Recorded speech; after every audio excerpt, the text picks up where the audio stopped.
Je vous propose que nous démarrions ce webinaire ce soir qui se déroule en Auvergne, dans la coopérative Ceinture Verte en Auvergne, et qui intègre le printemps des webinaires. Du coup, sur la diapo juste après. Donc, bienvenue à toutes et à tous pour ce petit webinaire qui va durer maximum 1 heure. L'idée est de rentrer dans le créneau 18-19 heures pour libérer aussi tout le monde et qu'on soit assez efficace dans la présentation qu'on vous propose. Alors, moi je suis Laura Stegno, je travaille dans le réseau Ceinture Verte et j'interviens sur la partie accompagnement des porteurs de projets dans le cadre de l'installation des fermes Ceinture Verte et des différentes coopératives. Dans ce cadre-là, je vais être un peu le lien et le maître du temps sur ce webinaire. Je vous partage aussi l'organisation qu'on vous propose, c'est-à-dire de couper les micros pendant la présentation pour qu'on puisse du coup intervenir et que ce soit bien clair pour tout le monde. Donc si jamais il y a des problèmes à un moment donné, enfin là je viens de couper un micro mais parce qu'il y avait de l'écho. Donc voilà, l'objectif est qu'on puisse dérouler ce webinaire en 2 parties. La première qui va être consacrée à la présentation de la coopérative locale, notamment par Simon qui va prendre la parole après. Et puis le deuxième point, ça va être sur un focus sur les opportunités foncières actuelles et à venir, sur cette coopérative qui couvre le pays d'Auvergne. Les questions, en ce qui concerne les prises de parole, moi je vous propose tout en bas à droite de votre écran, à côté des petits bonhommes, vous avez un onglet aussi qui permet de discuter avec tous les participants. À l'intérieur, vous pourrez poser vos questions ici. Normalement, ça devrait apparaître chez vous. S'il y a un souci, si vous ne le voyez pas, n'hésitez pas à me faire un signe. Mais normalement, on va passer par là et je vous propose qu'on réponde aux questions à chaque fin de partie pour simplifier et compiler. Donc n'hésitez surtout pas au fur et à mesure du déroulé de les poser et on y répondra à chaque fin de partie. Voilà. Ce webinaire sera enregistré. Donc si vous ne souhaitez pas apparaître, je vous laisse le temps de pouvoir désactiver vos caméras ou masquer votre nom pour que celui-ci n'apparaisse pas dans le webinaire que nous vous renverrons par mail dès la semaine prochaine. Voilà, donc j'ai fait le tour de mon côté. Nous avons jusqu'à 19h ensemble et on va démarrer par l'intervention de Simon Demolin, qui est maraîcher coopérateur en Auvergne, administrateur de la coopérative Ceinture Verte Pays d'Auvergne. Donc Simon, c'est à toi. Merci de bien vouloir nous présenter cette coopérative Ceinture Verte Pays d'Auvergne. Bonjour à tous. Et, du coup, je suis maraîcher aux Cendres, donc juste à côté de Cournon. Pour ma part, là, je me suis installé avec la Ceinture Verte en novembre et on a démarré les cultures il y a un peu plus d'1 mois et demi. Donc bon, j'ai essayé d'être assez clair, même si j'ai pas trop eu le temps de préparer au vu de la période. C'est un peu speed en ce moment. Mais pour faire simple, du coup, la Ceinture Verte, donc, c'est une SIC, donc Société Coopérative d'Intérêt Collectif. Elle a pour but d'essayer de ramener, donc réinstaller des maraîchers au plus proche donc, des villes pour essayer, là, l'objectif en tout cas sur Clermont, c'était de passer à environ 12% de d'une alimentation dite locale à environ 50% en 2050. Donc, voilà, ça sera sûrement avec différents acteurs, mais en tout cas, c'était un peu les objectifs fixés. Quand je me suis intéressé à la Ceinture Verte au début, elle devait se faire donc, juste au niveau de Clermont, de la métropole de Clermont. Maintenant, elle s'est beaucoup plus élargie. Donc, il y a d'autres acteurs qui sont rentrés dedans.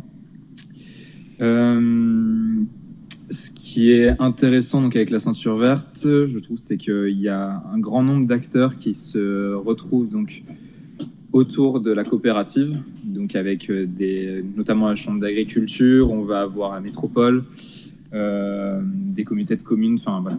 Ça met en commun beaucoup d'acteurs différents. Ça permet de créer des bonnes synergies qui permettent donc de pouvoir notamment trouver du foncier.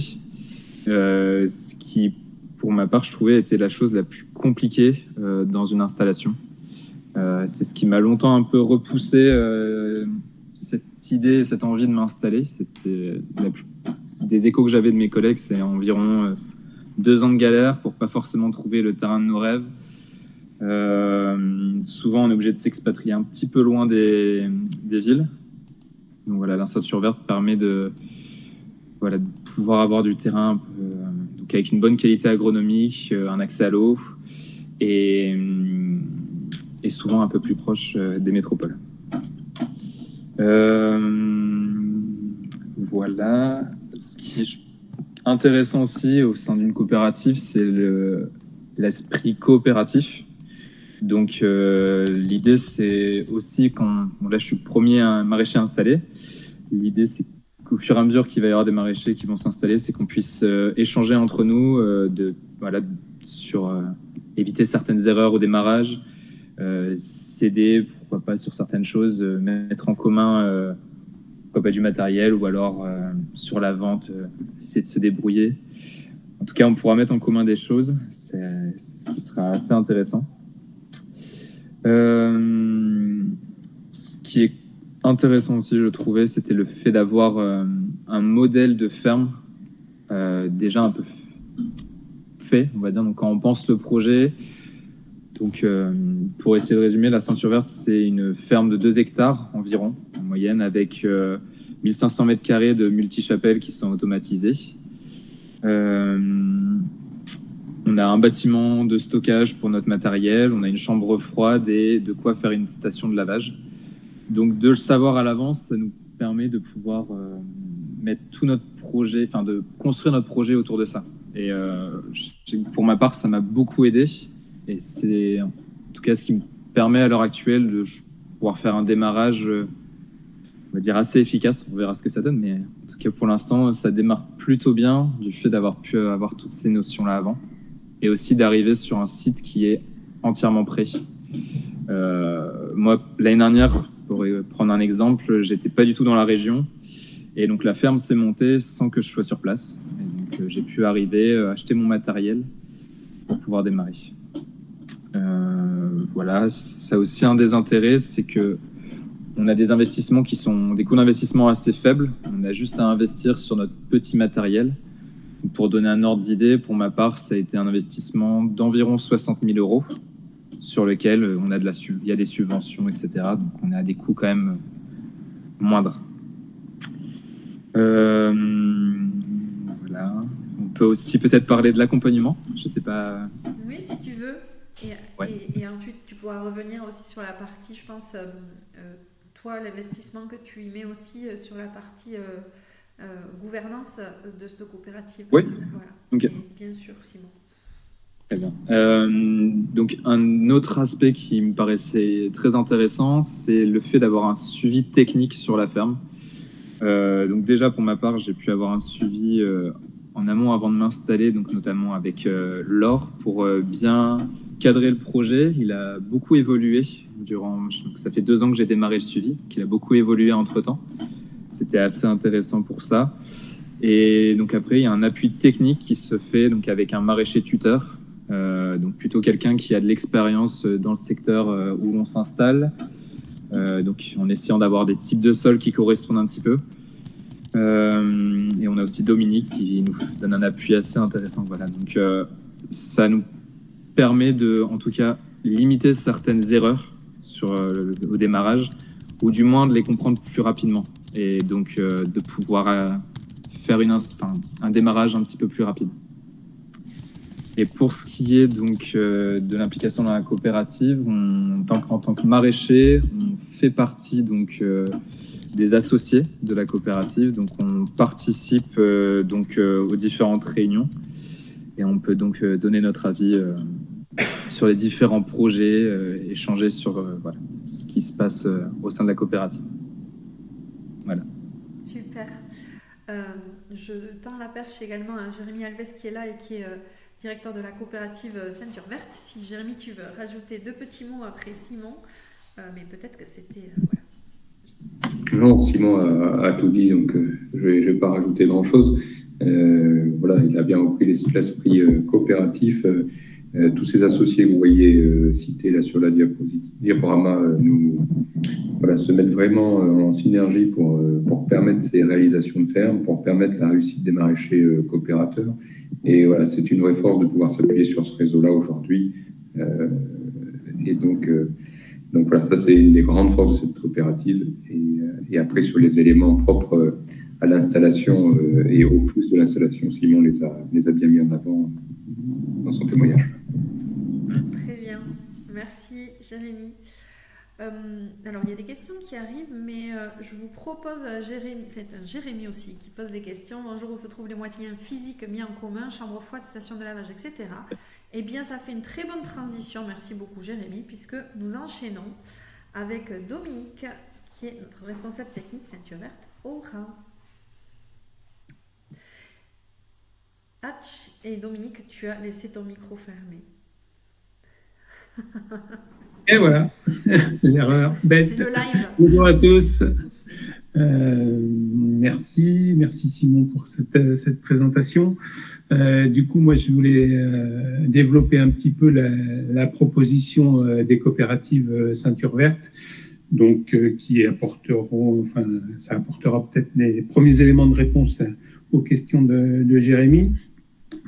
Pour présenter globalement la proposition Ceinture Verte, c'est plusieurs éléments qui viennent se combiner pour se mettre en lien pour favoriser ces installations en maraîchage. Donc la première idée de la proposition Ceinture Verte, c'est de proposer des conditions qui soient favorables pour démarrer. C'est la raison pour laquelle, comme le disait Simon, la coopérative va mettre en œuvre des aménagements de base, de structurels, qui permettent de constituer le fond de l'outil de production. On y reviendra plus en détail tout à l'heure sur l'aspect bâtiment, serre et système d'irrigation principalement. Le deuxième point intéressant, et là aussi Simon l'a bien évoqué, c'est l'accompagnement au sein du collectif coopératif avec maraîchers tuteurs et accompagnement technique par les structures Ceinture Verte et structures locales d'accompagnement technique. Troisième point lié à la proposition Ceinture Verte, le fait de proposer des aménagements structurels de base permettent de limiter les investissements en propre par les maraîchers-maraîchères. Là aussi, Simon l'a bien évoqué en disant que son propre investissement était ciblé sur le petit matériel, le matériel de culture, le matériel de commercialisation, mais pas sur les éléments structurels de base. Ça permet aussi, dans le cadre de la Ceinture Verte, aux maraîchers-maraîchères qui s'installent de garder une grande autonomie, parce qu'on pourrait penser que rentrer dans ce cadre-là bloque un petit peu les choses, fige un petit peu les choses. C'est pas du tout le cas, puisque chacun est libre de son statut. Les maraîchers-maraîchères s'installent bien à titre sous un statut d'agriculteur à titre individuel, éventuellement sous des formats collectifs, pourquoi pas en GAEC ou autre. Tout est absolument possible, tout en étant dans le cadre de la coopérative Ceinture Verte, ce qui laisse beaucoup de souplesse et également toute latitude en termes d'organisation de son propre travail, de sa planification, de ses choix de culture, de ses choix de système de commercialisation, évidemment également. Tout ça, ça s'intègre grâce à un contrat de coopération qui est mis en place entre la coopérative et le maraîcher, la maraîchère qui s'installe sur le site. Donc, il y a deux types de contrats. On va dire qu'il y a un bail à long terme pour l'accès à la mise à disposition du foncier. Et puis, il y a un contrat de coopération qui permet de mettre à disposition les équipements qui sont faits sur les sites. Le tout amenant à un calcul de charge adapté aux revenus, puisque de fait, donc le site est mis à à disposition des maraîchers maraîchères avec un système de location, de loyer, loyer qui est progressif sur les premières années, justement pour s'adapter à la montée en charge du travail et du chiffre d'affaires sur la ferme, et pour ne pas pénaliser le revenu sur les toutes premières années. Voilà, dresser globalement la proposition Ceinture Verte. Ça pourra sans doute vous inspirer un certain nombre de questions, mais on peut aussi continuer sur la présentation un peu plus détaillée de la proposition. Si on passe à la diapo suivante. Merci. Donc, on a parlé d'aménagement de sites et d'aménagement de base qu'on va retrouver de façon assez commune sur l'ensemble des fermes Ceinture Verte. Alors là, c'est Ceinture Verte en Île-de-France, mais pour le coup, c'est vrai aussi en Auvergne. Donc, les aménagements de base qui sont proposés, on illustrera après sur les exemples de différentes fermes qui ont été aménagées en Auvergne et qui sont en cours d'aménagement. Les principaux aménagements sont l'installation d'une serre multichapelle. Donc, on installe 1500 mètres carrés de serre avec un système sous format de multichapelle. On fait en général des fermes des serres de 40 mètres de longueur avec 4 chapelles de 9 mètres 60 de large. Donc ça fait 1500 mètres carrés d'abri avec un système d'aération latérale qui permet de maintenir, de créer des conditions optimales de culture par l'effet de serre et puis par la bonne maîtrise de la ventilation. Moi, j'ai perdu le diaporama. Je ne sais pas si vous l'avez. Non, on ne voit plus le diaporama. Mais il va sûrement revenir. Je pense qu'on avait perdu Jérémy. Ah. Donc, je peux le partager si vous voulez. En attendant, du coup, ça y est, il est revenu. Il est revenu avec la diapo Auvergne, estampillé Auvergne. Bravo.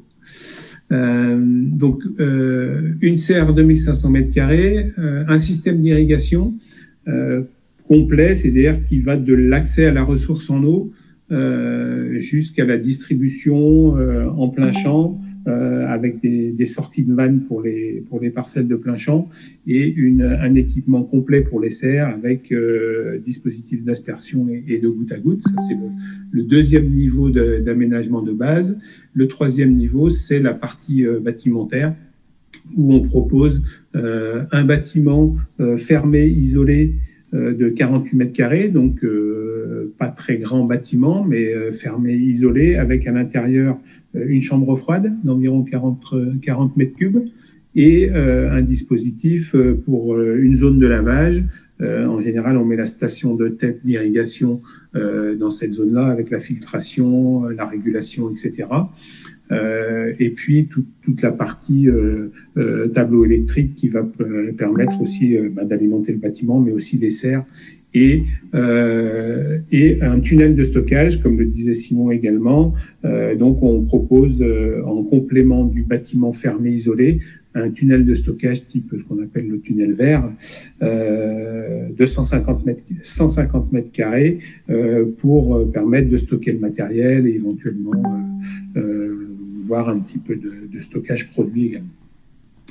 Donc ça fait un ensemble bâtiment plus serre plus tunnel de stockage plus un réseau d'irrigation complet qui constitue la proposition, l'aménagement de base des fermes Ceinture Verte, quel que soit le site sur lequel on le fait. Et comme l'a également dit Simon, à la base, on recherche une surface d'environ 2 hectares pour installer ces aménagements de base. Donc ça, c'est vraiment l'aspect structurel, constitution de l'outil de base de production. Et en complément de ça, donc tel que c'était dit également, il y a une proposition d'accompagnement qui est portée pour la phase de préinstallation principalement par Laure qui accompagne les porteuses de projets. Sur le plan technique, moi je vais également intervenir pour échanger avec vous sur les choix techniques, sur l'assolement, sur la planification et tous ces éléments-là, pour se projeter dans au moins la première année, voire les premières années de démarrage de l'activité. Et puis l'accompagnement technique, une fois que l'installation est faite, va être largement complété pour un appui individuel très resserré grâce à une forme de tutorat où on fait intervenir des maraîchers expérimentés qui vont pouvoir vous accompagner. Alors, selon les sites et selon les personnes concernées, mais ça peut être des interventions, des visites du tuteur tous les 15 jours, par exemple, pendant les 3 premières années de l'installation. Donc, c'est resserré et c'est sur une durée assez longue pour vraiment accompagner de façon continue et de façon rapprochée. Donc ça, c'est vraiment le pilier de l'accompagnement, c'est le tuteur, qui va être complété par une intervention possible du technicien ou de la technicienne locale. Donc par exemple, en Auvergne, vous avez vu que Bio63 et Allier Bio sont associés de la coopérative. Et du coup, Alexandre Barrier de la FRAB Auvergne va intervenir en accompagnement technique sur les fermes Ceinture Verte Auvergne. Donc ça fait un triptyque d'accompagnement tuteur, conseiller local et conseiller Ceinture Verte pour accompagner les maraîchers et maraîchères pendant les 3 premières années. Voilà en termes d'accompagnement ce qu'on peut proposer. Et puis aujourd'hui, donc sur l'Auvergne aujourd'hui, la ferme du Cendre est aménagée. Simon est installé depuis novembre dernier. Et puis on a une deuxième ferme qui a été finie d'aménager récemment, puisque l'installation d'irrigation sous serre a été finie en janvier. C'est sur le village de Suran. Je vais vous présenter plus en détail. Et on a également une installation en cours sur Paré-sous-Briaille. Là, pour le coup, c'est dans l'Allier. Et un autre projet en cours d'étude, on va dire, mais plutôt là sur une perspective de demi-gros sur la commune de Pont-du-Château. Du coup, peut-être qu'on va juste faire un petit point sur les questions en cours, mais effectivement, il y a des choses qui vont être présentées dans la foulée par Dominique. Donc, il y avait une question sur où se trouvent les moyens physiques en commun, chambre froide, station de lavage, etc. Donc Jérémy, ça va être présenté très concrètement là, sur notamment le site de Sura, mais je pense que déjà les premiers éléments ont dû donnés par Dominique ont dû apporter une réponse. Avez-vous déjà un pool de terrain propice au maraîchage ou préparez-vous les fermes en fonction des porteurs de projets? Donc Dominique, je te laisse répondre à cette question si tu veux. Donc, il y a, les 2 entrées sont possibles. Si on prend le cas de Simon, Simon est arrivé assez tôt avant son installation dans le cadre Ceinture Verte. Du coup, il a pu en partie participer à la création et au choix des aménagements sur sa ferme. L'idée, c'est qu'on propose le cadre, les aménagements de base, et en fonction du moment où le porteur de projet va arriver, eh bien, il pourra y avoir des ajustements, des compléments ou des ajustements qui vont être faits. Donc ça, c'est le cas classique. Et puis, par exemple, sur l'étude dont on parlait pour Pont-du-Château, où on est sur un projet plutôt en demi-gros, là, l'idée, c'est plutôt de trouver les porteurs de projet et de monter le projet, de les accompagner sur le montage du projet et d'adapter aussi les aménagements en fonction des besoins de ce projet spécifique. Donc les 2 entrées sont possibles et se combinent en fait dans la réalité du terrain. Très bien. Merci Myriam d'être là. Est-il envisageable d'installer plusieurs personnes sur un même site avec des productions différentes? Exemple fleurs coupées, pépinières, etc. Ça peut-être je vais pouvoir répondre sur cette partie-là au niveau des porteurs de projets. Donc en fait sur les fermes Ceinture Verte, la ferme elle est mise à disposition et dessus, comme le disait Dominique tout à l'heure, on peut très bien trouver du collectif à travers du GEC, de la SCEA, etc. Enfin tout type de forme juridique est acceptable sur la ferme du moment qu'on est bien chef d'exploitation, et il peut y avoir plusieurs ateliers. Nous on parle toujours d'ateliers, ateliers maraîchage, ateliers fleurs coupées, ateliers pépinières, peuvent se développer sur la ferme. Donc ça, c'est des choses dont on peut discuter en amont. Et effectivement, la porte d'entrée, c'est pour la Ceinture Verte, c'est moi. Et c'est vrai que plus on se rencontre tôt et en amont, plus c'est facile, en tout cas, d'étudier et de co-construire ensemble. Voilà. Et donc, dernière question, Jérémy, ces aménagements représentent un investissement de quel montant environ pour la Ceinture Verte? Je pense que Dominique, à l'issue de la présentation du site de Sura, donnera une enveloppe là-dessus. Et est-il possible de solliciter la Ceinture Verte pour un terrain de plus de 2 hectares que nous aurions trouvé nous-mêmes? Alors oui, tout à fait, il est possible de solliciter. Alors effectivement, le calibrage à 2 hectares, c'est une base de référence. C'est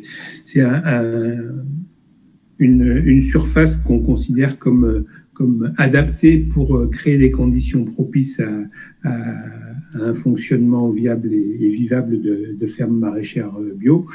Mais on voit qu'on peut aussi trouver des sites et aménager des sites un peu plus petits. C'est le cas du site du Cendre, par exemple, qui ne fait pas 2 hectares, qui est un peu plus petit.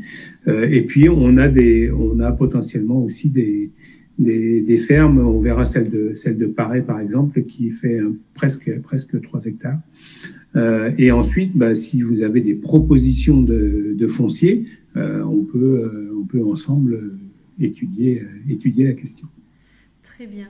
Dernière question avec une réponse rapide et ensuite on rentrera sur le détail des fermes. Mais Yoann pose la question je suis en fauteuil roulant, j'ai pour projet de production de semences potagères et plantes médicinales reproductibles. Est-ce que ça peut se faire dans ce cadre de projet, exemple avec des bacs surélevés à hauteur de fauteuil en pleine terre ou en serre? Donc je laisse Dominique répondre sur l'aménagement de base des fermes Ceinture Verte peut-être. Oui, alors c'est vrai que les aménagements de base aujourd'hui n'ont pas été conçus pour cette situation-là, mais la réflexion et les aménagements complémentaires et les adaptations peuvent être menés. On reparlera effectivement tout à l'heure un petit peu de budget de ferme. Il faut à partir de là, arriver à concevoir un plan de financement qui permette de faire ces aménagements adaptés, et ça peut être des choses envisageables. Très bien, merci Dominique. Donc on rentre dans le cadre de présentation des fermes, on est à la moitié du temps consacré, donc je fais mon petit rappel de maîtresse du temps. Et on démarre par le site de Sura.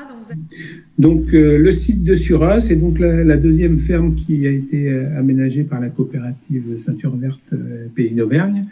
Donc Sura, ça se situe au nord-est de Clermont. C'est à 25 km. J'ai mis nord-ouest, donc c'est bien nord-est. Pardon, excusez-moi. Donc à 25 km de Clermont, c'est dans la plaine de Limagne, c'est dans la Comcom RLV, sur une parcelle qui historiquement était en céréales, maïs, tournesol, qui a été conduite en non-labour depuis de nombreuses années. Alors je ne saurais pas vous dire exactement combien de temps, mais depuis longtemps en non-labour. On est sur les terres noires de Limagne, on est dans la plaine, sur du limono, sol limono argileux, on est calcaire, donc pH basique, et on est sur des niveaux de taux de matière organique de l'ordre de 4%, donc relativement bien pourvu, mais pas voilà, classiquement pourvu, normalement pourvu pour ce type de texture, on va dire. Et la parcelle a été passée en conversion bio, je pense, l'année dernière, si je ne dis pas de bêtises. Voilà, globalement, donc vous avez la situation géographique et puis vous avez une situation de la parcelle à proximité du village à la sortie du village de Surat, à proximité du stade de foot pour les sportifs. Donc, c'est une surface d'un seul tenant de 2 hectares 100. Donc, c'est une grande parcelle qui est quasiment un rectangle, quasiment. Donc, assez facile en termes d'aménagement et de mise en œuvre pratique. C'est plat, c'est tout à fait plat. Bon, c'est assez vanté puisqu'il n'y a pas vraiment de haies autour. Donc ça, il y a des aménagements complémentaires qui pourront et qui devront, je pense, être envisagés. Mais c'est un site qui est tout à fait propice à ce type d'aménagement et à ce type d'activité de par sa configuration. Il se trouve que c'est un site où préexistait un bâtiment qu'on peut voir ici sur la photo. Donc c'est un bâtiment avec un soubassement parpaing et un bardage tôle qui fait 200 mètres carrés. Donc le bâtiment a été acheté par la coopérative en même temps que le foncier. Donc le bâtiment préexistant de 200 mètres carrés. Dans ce bâtiment, on a coulé une dalle sur une partie et sur cette partie, on a implanté une chambre froide d'environ 40 mètres cubes, une zone de lavage et de conditionnement avec la station de tête d'irrigation et bien sûr tout le dispositif électrique avec du 220 et du 380 volts. Vous voyez sur la photo que juste à proximité, donc on a pu implanter la serre multichapelle avec ses 1500 mètres carrés. Donc là, on est bien sûr 4 chapelles, aération latérale sur les 2 côtés, aération également, enfin système par enroulement sur les 2 pignons, donc au nord et au sud, enroulement manuel sur les pignons. Et puis on a également pour l'aération, on a les 4 demi-lunes des 2 chapelles centrales qui sont sur crémaillère et donc qui peuvent s'ouvrir également pour optimiser l'aération. On a un réseau d'irrigation complet, donc un réseau pour le plein champ avec alimentation des blocs de plein champ. On a de mémoire, je crois, on a 15 sorties de vannes qui répartissent les blocs de culture. Et puis pour ce qui est de la serre, eh bien on a une distribution à la fois d'aspersion et un peigne de goutte à goutte. Pour illustrer ça, donc sur les photos, on voit ici le point de forage qui est situé entre la serre et le bâtiment, à l'angle de la serre, à proximité du bâtiment, donc assez bien positionné. Là, on est sur un forage que je ne les confonde pas, mais je crois qu'on est à 72 mètres et on est à 10 mètres cubeurs de débit de forage. On voit sur les photos donc la mise en place des réseaux d'irrigation à la fois pour les serres et pour le plein champ. Donc, tout ça c'est fait. Et puis sur la diapo suivante, on voit, c'est plutôt une photo de chantier, mais on voit la chambre froide et puis la station de tête d'irrigation et le dispositif de variateur pour la gestion du débit de la pompe de forage. Qui permet de gérer l'ensemble de l'irrigation. Voilà. Donc voilà pour Surat, brossé globalement et rapidement. Et je passe donc Surat, l'installation est terminée, la ferme est disponible, on va dire. Juste avant que tu enchaînes sur Paris.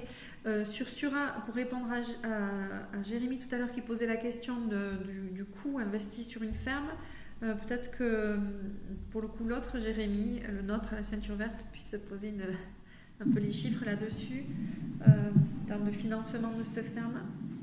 Oui, du coup sur le financement d'une ferme, aujourd'hui c'est un investissement qui est compris entre 260 et 280 000 euros par ferme.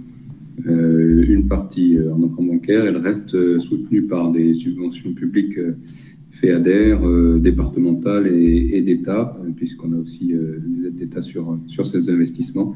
Voilà, ce qui nous permet d'atteindre un reste à charge pour la coopérative correct pour justement permettre une cotisation maraîcher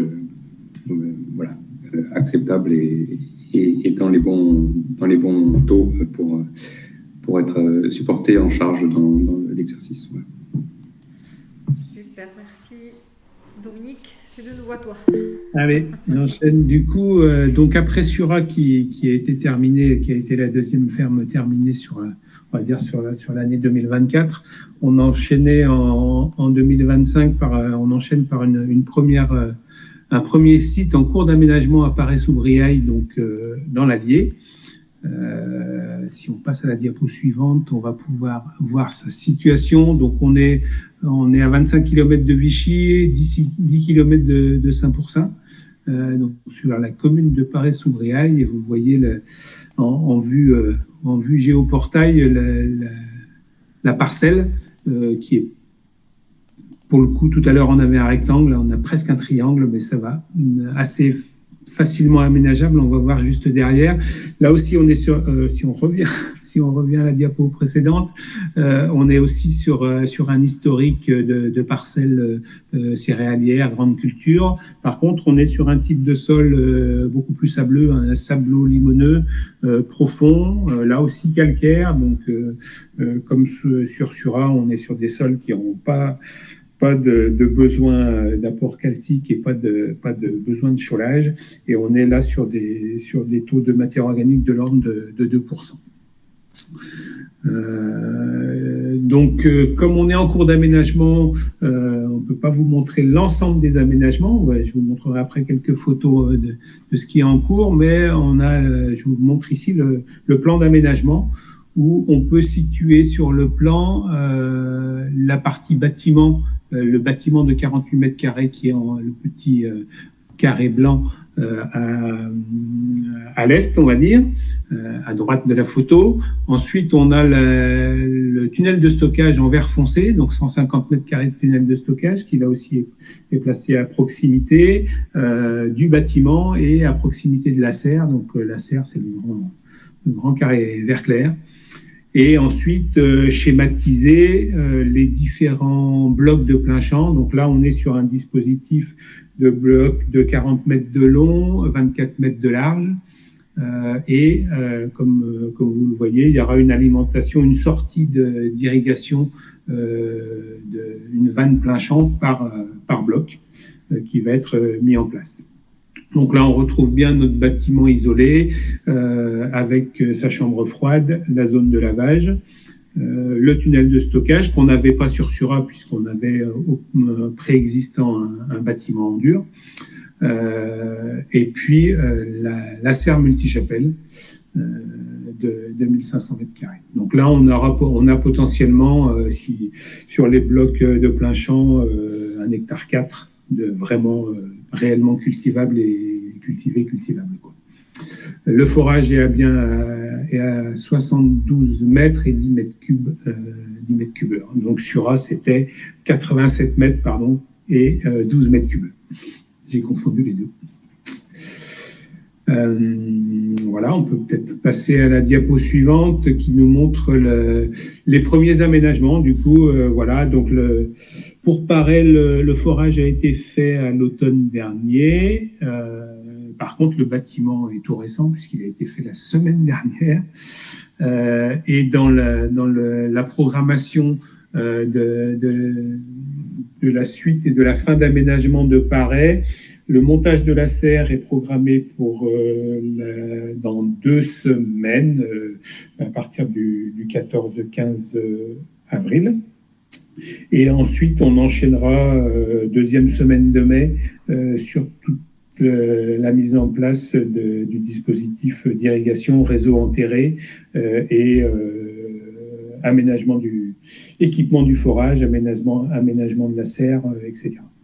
Donc l'objectif et l'idée, c'est que le site soit fini d'aménager courant juin, fin juin, au plus tard. Voilà. Donc avec potentiellement si on a parmi vous des candidats intéressés, candidats et candidates, une installation possible à l'automne. Voilà, et puis pour compléter un petit peu en images, pour visualiser un petit peu d'autres aménagements, voilà, l'ouverture de tranchées, rien de bien particulier, le dispositif de station de tête d'irrigation avec sa filtration, son ballon surpresseur, et puis le système de pompe de forage sur variateur qui permet de faire varier le débit de la pompe en fonction de la demande. On voit on est rapide, hein. Si on revient sur la photo, la diapo précédente, pardon Jérémy, le bâtiment fermé isolé en bas à gauche, la chambre froide, et puis ici c'est des photos du Sambre chez Simon, où on est un site très inséré dans la zone urbanisée, et puis avec d'un côté un ruisseau, une rivière, et un risque éventuellement d'entrée ou de passage à la fois de potentiels ravageurs à quatre pattes, mais aussi de visiteurs à deux pattes. Donc l'ensemble du site a été clos avec portail pour sécuriser. Et puis on voit sur la photo de droite l'installation d'irrigation sous abri qui ici a été faite par alimentation centrale des chapelles avec distribution de chaque côté en aspersion et en goutte à goutte. Et pour illustrer notamment le tunnel de stockage, puisqu'on ne l'avait pas visualisé, on voit ici sur la photo centrale et puis celle en haut à droite, le tunnel de stockage de 150 mètres carrés au centre chez Simon. On voit aussi sa serre à gauche. Et en bas à gauche, vous avez un autre exemple d'aménagement sur un site ici dans le Béarn, à proximité de Pau. Et puis à droite, c'est Surat, qu'on a déjà vu. Et voilà. Super, merci Dominique. Avant de passer sur cette diapo, il y avait une question complémentaire donc quelle cotisation le maraîcher a sur les 3 premières années. Donc sur ça, je vais me permettre de répondre. Donc les cotisations, comme disait Dominique, elles sont progressives, hein, et donc ça démarre par une cotisation à 50% qui est de l'ordre de 375 € la première année. En deuxième année, on est sur un abattement de 25% du montant de la cotisation et donc on bascule à 562,50 € la deuxième année d'installation. Et à partir de la troisième année d'installation, on est sur le montant de 750 € par mois. Voilà, donc ça c'est les cotisations progressives qui sont là aussi pour la progressivité, faciliter le démarrage d'activité. Donc pour étudier mon projet que je vous ai parlé, il faudrait que je prenne contact avec vous. Donc c'est là où je vais rentrer dans le détail, Johan, sur cette partie-là. Donc là, vous avez une première présentation un peu par Simon de la coopérative, qu'est-ce que c'est, et puis finalement un pré-témoignage aussi de ce dont on peut bénéficier dans le cadre de la coopérative et de son installation en maraîchage biodiversifié ou autres productions qui sont envisageables aussi. Il y a un accompagnement au dispositif Ceinture Verte qui est proposé, qui est individualisé, qui est gratuit, là aussi je le dis, qui ne fait pas le travail qui est à faire avec les structures locales d'accompagnement agricole, mais nous en interne au niveau de la Ceinture Verte, on a besoin en tout cas de faire le point avec vous à travers un rendez-vous individuel où là on rentre soit dans le projet directement de la ferme qui est aménagée et qui est en cours d'aménagement, soit aussi sur votre projet à vous, si finalement on part de zéro ou sur un territoire où pour l'instant il n'y a pas de foncier, ou si vous venez avec un foncier vous aussi. Donc on fait un point sur les éléments techniques et les éléments attendus, puisque effectivement les fermes ont un coût, vous l'avez entendu tout à l'heure, et donc il y a bien un dossier de candidature qui doit être déposé à la coopérative, aux futurs associés, pour que votre candidature et pour que cette ferme elle soit confiée en tout cas à quelqu'un dont on connaît le projet et où on garantit à travers l'accompagnement, même post-installation, sa réussite, j'ai envie de dire. Donc ça c'est fait en binôme avec Dominique, tous les deux. Il y a une lecture croisée aussi d'un pré-chiffrage de votre projet, hein, ce pré-chiffrage qui est réalisé par vous, candidat, candidate, avec plutôt un temps d'analyse, de regard croisé et d'échange techniques, de questionnement, pour être sûr d'avoir bien compris ce que vous envisagez de faire sur la ferme, pour que ça puisse être bien intégré dans votre dossier de candidature et que la présentation soit la plus complète au niveau du conseil d'administration de la coopérative et donc de vos futurs associés. Tout ce qui est demande de subvention, que ce soit la DJA, le FEADER, les demandes départementales ou autres, ça c'est bien à la charge du candidat qui doit préparer ces demandes-là. Nous, on n'intervient pas là-dessus. Par contre, les structures d'accompagnement local que vous connaissez en Auvergne interviennent là-dessus et accompagnent sur ces points-là. Et puis, à la fin de l'accompagnement, on rentre dans les actes et donc la signature du bail et du contrat de coopération, ce qui permet l'installation en tant que chef d'exploitation sur la ferme. Voilà. Donc on est totalement en lien, même si finalement moi je ne suis pas forcément tout le temps sur site, et Dominique pas forcément tous les jours non plus, mais en lien proche avec les porteurs de projets et aussi avec les structures qui interviennent, que ce soit le point accueil installation avec Myriam qui est aujourd'hui là, ou avec les conseillers installation chambre de la FRAB, de Bio 63, d'Allier Bio, etc. Voilà, donc c'est assez fluide là-dessus. Donc oui, si aujourd'hui vous vous posez des questions suite à cette présentation, n'hésitez pas, et vous allez voir sur la diapo d'après qu'on laisse nos coordonnées pour que vous puissiez nous contacter. Et je pense que la diapo d'après, elle ne veut pas sortir, Jérémy. Voilà. Donc n'hésitez pas en tout cas à nous contacter là-dessus. Nous en avons terminé pour notre présentation. Il nous reste encore un peu de temps. Donc si vous avez d'autres questions, pouvez-vous nous envoyer les diapos à la fin du webinaire. Le diaporama vous sera envoyé demain et le webinaire vidéo vous sera envoyé la semaine prochaine. Voilà, donc ce qu'on vient de vous présenter là. N'hésitez pas à profiter de la présence de Simon aussi, si vous avez des questions en plus, peut-être de témoignages particuliers ou autres par rapport à son installation et en plus de ce qu'il a dit. Ou si vous n'arrivez pas à noter sur le côté, n'hésitez pas à prendre la parole, si vous en avez envie.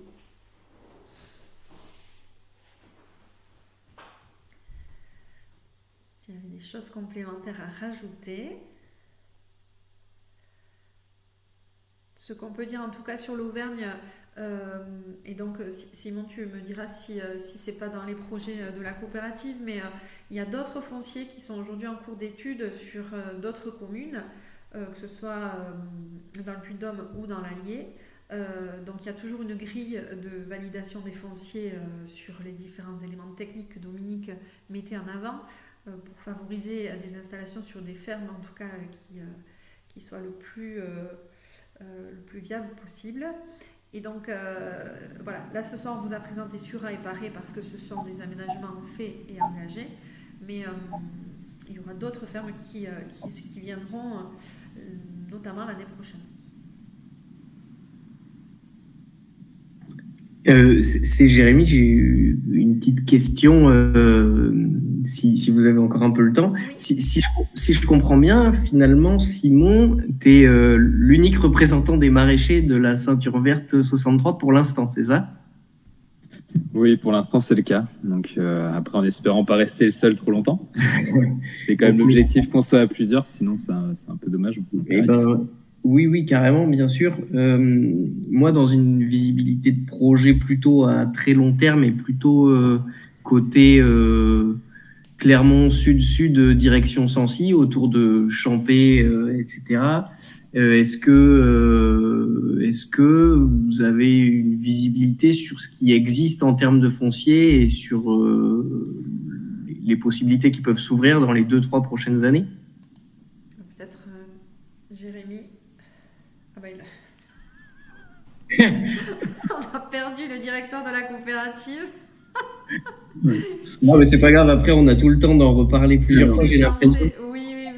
Moi, je peux apporter un bout de réponse, pas complet parce que je suis pas très pro en géographie et je pourrais pas situer exactement les choses, mais on a effectivement quelques options, quelques réflexions en cours sur des zones un peu sud Clermont. Donc il y a des choses qui sont en réflexion. On a vu aussi déjà des sites qu'on n'a pas retenus parce que il faut aussi dire que tous les fonciers ne sont pas adaptés à ce qu'on veut faire en termes d'installation et on met du coup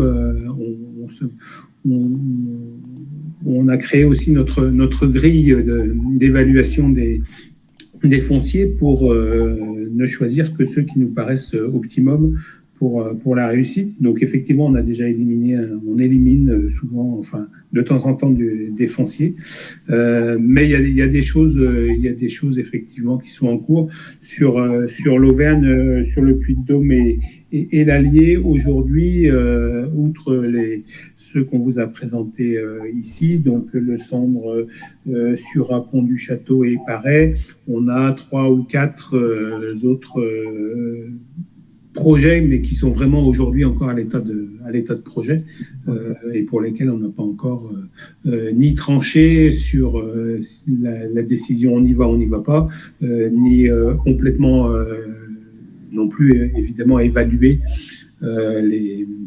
les engagements, les types d'aménagements qu'on va pouvoir y faire. Mais dans le cadre d'un projet qui ne correspond pas exactement au modèle que vous venez de nous présenter, de ce que j'ai cru comprendre, c'est qu'il y avait quand même toujours moyen de discuter et puis de trouver une formule qui correspond un peu aux attentes, si c'est possible. Hein, je dis pas absolument. Absolument. Moi, je pense que c'est important d'avoir ça en tête.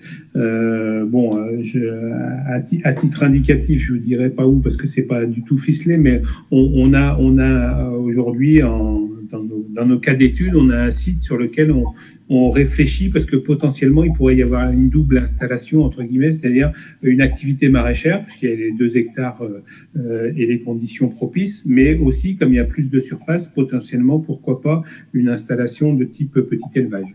Donc aujourd'hui, on ne s'interdit pas ce genre de possibilités et du coup, on est tout à fait ouvert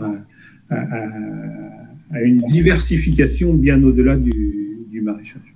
C'est pour ça que dans tous les cas, moi je le redis, et Simon l'a dit aussi, quand il est rentré en contact avec nous, c'était vraiment en émergence de projet, et puis petit à petit les choses se sont calées au fur et à mesure. Donc moi je dis toujours qu'on ne perd jamais de temps à prendre le temps d'échanger, de débroussailler les situations, moi j'aime bien dire, pour que du coup on puisse voir ensemble s'il y a possibilité de co-construire ou pas. Voilà. Donc Jérémy, là c'est difficile de dire oui, non, on y va pas. Bien sûr, voilà. Bien sûr. Mais par contre, avec Dominique, en tout cas, ce qui nous plaît dans le fonctionnement des coopératives Ceinture Verte, c'est cette agilité, en tout cas, de pouvoir se dire, oui, on va y réfléchir, on va voir ce qui est possible de faire, et ensuite, on va être transparent sur voilà, oui, non, et surtout transparent grâce au conseil d'administration et des associés qui sont aussi mobilisés sur ces questions-là. Donc nous, on apporte des éléments techniques, d'études, et ensuite le conseil d'administration, dont aujourd'hui Simon est le seul représentant, mais demain ils seront plus nombreux, viendront trancher sur ce que fait la coopérative dans ce cas-là. Est-ce qu'elle y va, est-ce qu'il n'y va pas, et comment elle s'adapte. Voilà. Ok, merci beaucoup. Merci Jérémy. Et pour ceux qui le souhaiteraient... pour ceux qui le souhaiteraient, n'hésitez pas à demander aussi, pourquoi pas Laure dans les contacts, mon numéro si vous voulez venir voir aussi ce que ça donne une ferme, un peu clairement. Je trouve qu'une fois qu'on le voit en place, ça donne des idées. Voilà. Avec plaisir, ça marche. Merci Simon. Il est 57, nous tenons notre timing. Bravo aux intervenants. Est-ce on va prendre une dernière question pour ceux qui n'auraient pas pris la parole et pas osé la poser. N'hésitez pas, tant que tout le monde est là. Voilà, peut-être de vive voix si jamais le chat n'est pas accessible. Je sais que l'autre jour, j'ai une porteuse de projet qui n'avait pas trouvé le lien, donc n'hésitez pas. Bien. Donc, si ce n'est pas le cas, je remercie tout le monde. Ah, si. D'accord. Alors, je vous mettrai les coordonnées de la ferme du Rebond et à voir comment ça peut s'organiser sans que ça prenne trop qu'on puisse compiler, que Simon, tu ne sois pas non plus dans ta générosité, en tout cas, dérangé sur ce démarrage de saison sur les chapeaux de roue. Donc, bien entendu, tout le monde a bien conscience de ça. Voilà. Merci à tous les participants et participantes. Merci aux partenaires aussi qui étaient présents ce soir. Et puis merci aux intervenants. Merci beaucoup Simon d'avoir donné de ton temps précieux pour venir partager tout ça avec les participants de ce soir sur ce webinaire Pays d'Auvergne. Et j'espère à bientôt. N'hésitez surtout pas, en tout cas pour ma part, à me mobiliser et ensuite on verra ensemble comment on peut organiser le reste. Voilà. Très bonne soirée à tout le monde. Bonne soirée à tout le monde. Merci. Bonne soirée, merci beaucoup.